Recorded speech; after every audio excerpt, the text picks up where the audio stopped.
Avec Marinaro, avec Tony Marinaro, ho, ho, ho, ho, dans la baie de Tampa. Comment ça va, mon bello? Comme on dit, mon chum, il y a pire dans la vie. Ah ben, ça a le mérite d'être clair.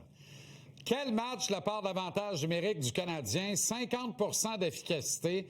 Ils avaient été très ordinaires dans les 8 derniers matchs de la saison régulière.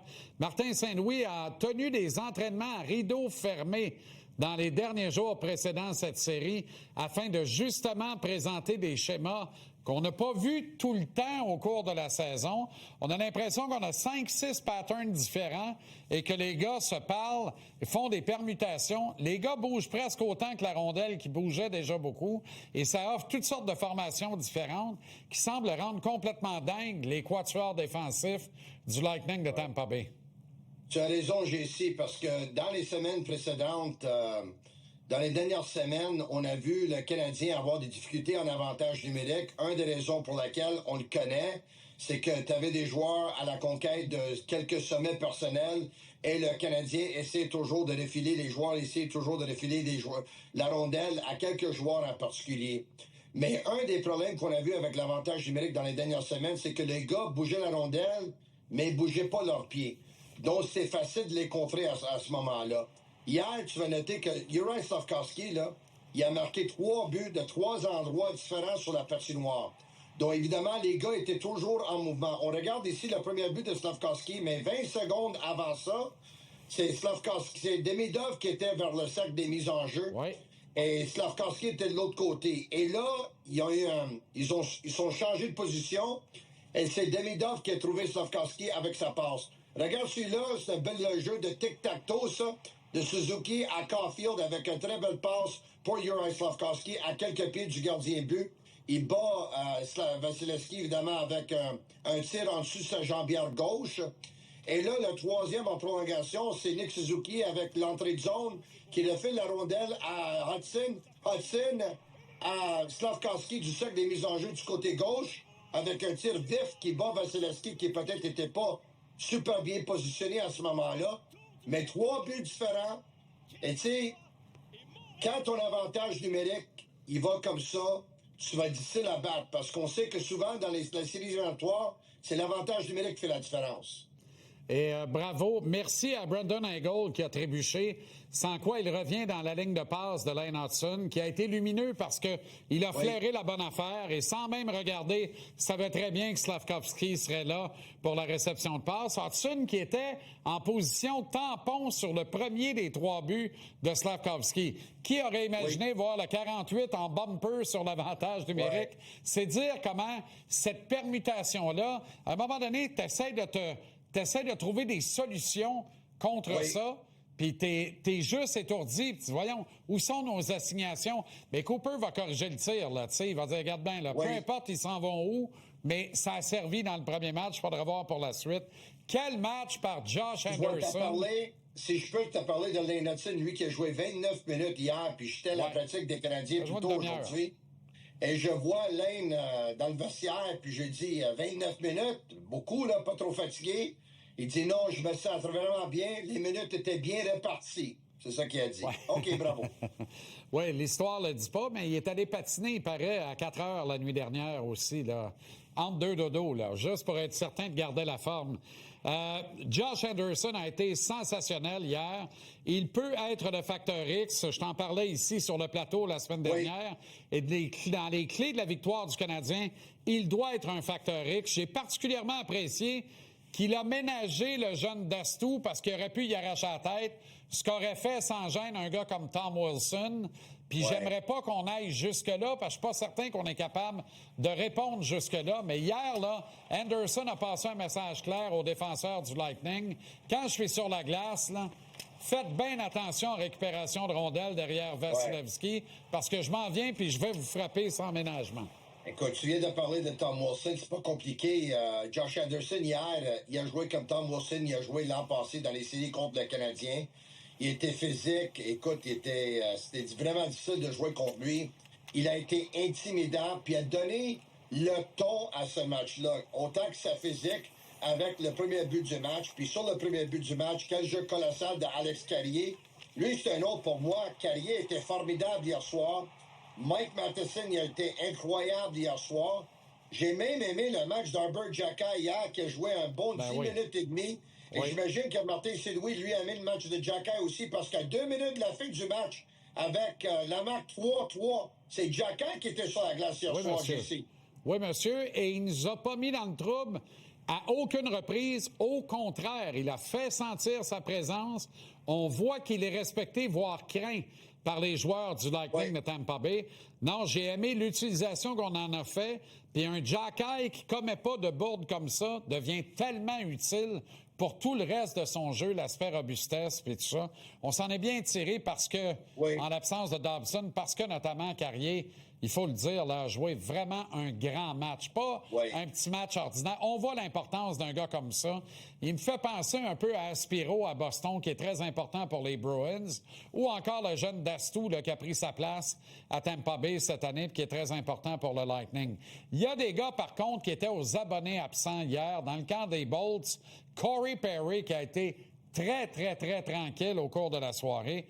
Et du côté du Canadien, là, les gens accusent Zachary Bolduc d'avoir pratiquement coûté le match avec une mauvaise pénalité. Mais vous dire en affaire, c'était pas sa meilleure, vous avez raison. Mais il a joué un meilleur match que Kirby Dach et Alex Newhook réunis. Écoute, je vais dire ça.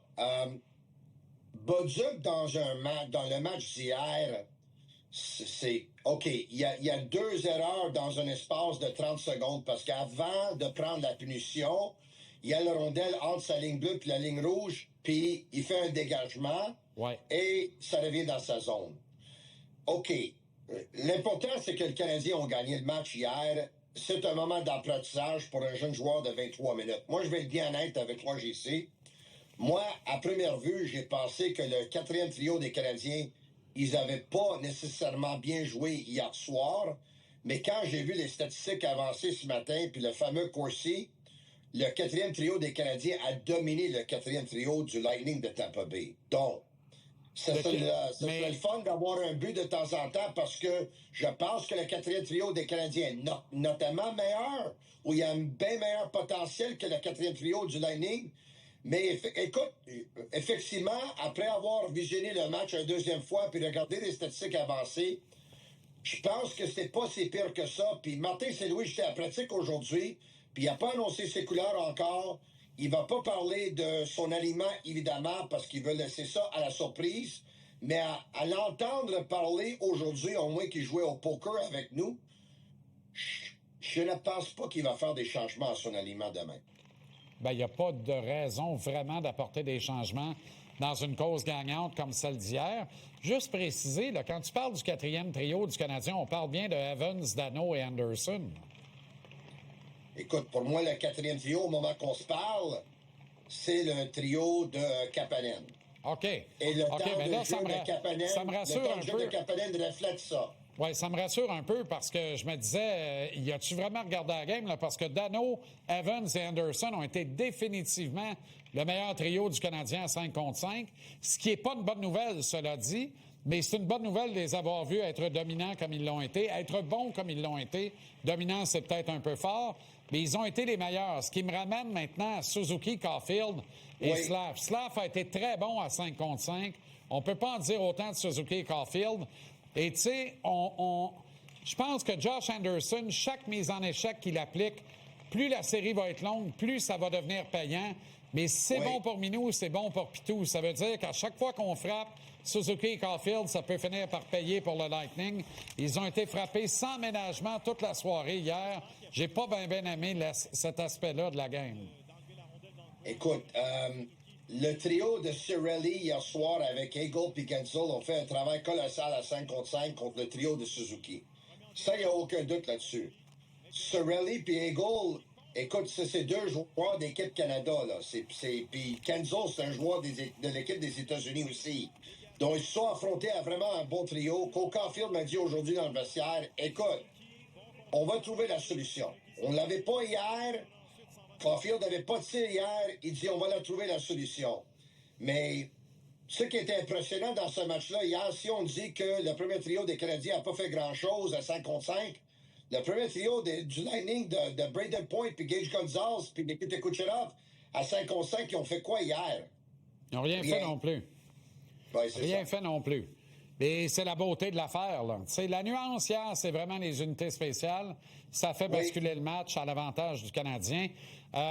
Martin va être patient pendant combien de temps avec un gars comme Alex Newhook, à qui il a donné la confiance de le mettre au centre du deuxième trio quand même, là? Tant aussi longtemps que le trio de Braden Point n'explose pas face au trio de Alex Newhook, je pense qu'il va être patient avec lui. Parce qu'encore une fois, on a vu qu'est-ce que Cooper voulait tôt dans le match hier. Le Canadien commence le match avec le trio de Suzuki. Cooper contre avec le trio de Cirelli. Ensuite, le Canadien ils ont mis le trio de Dano sur la glace. Le lining ont contré avec le trio de Yanni Gourde. Et ensuite, le Canadien ont mis le trio de Newhook.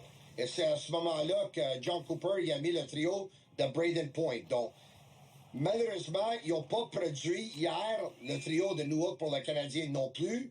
Mais le trio de Braden Point n'a pas produit non plus. Donc, je pense que tant aussi longtemps que le trio de Braden Point n'explose pas, il va être patient avec Newhook. OK, Bello. On va améliorer le nombre de lancers demain. Espérons-le. Particulièrement à 5 contre 5. Même s'ils ne le font pas, Canadien, c'est peut-être l'équipe la plus dangereuse de la Ligue nationale. Quand ils n'ont pas beaucoup de lancers, ils sont capables de marquer 4 buts en 19 tirs. On l'a vu hier. Ils sont capables. Absolument. Et contre le gagnant, projeté du trophée Vézina, qui le cru.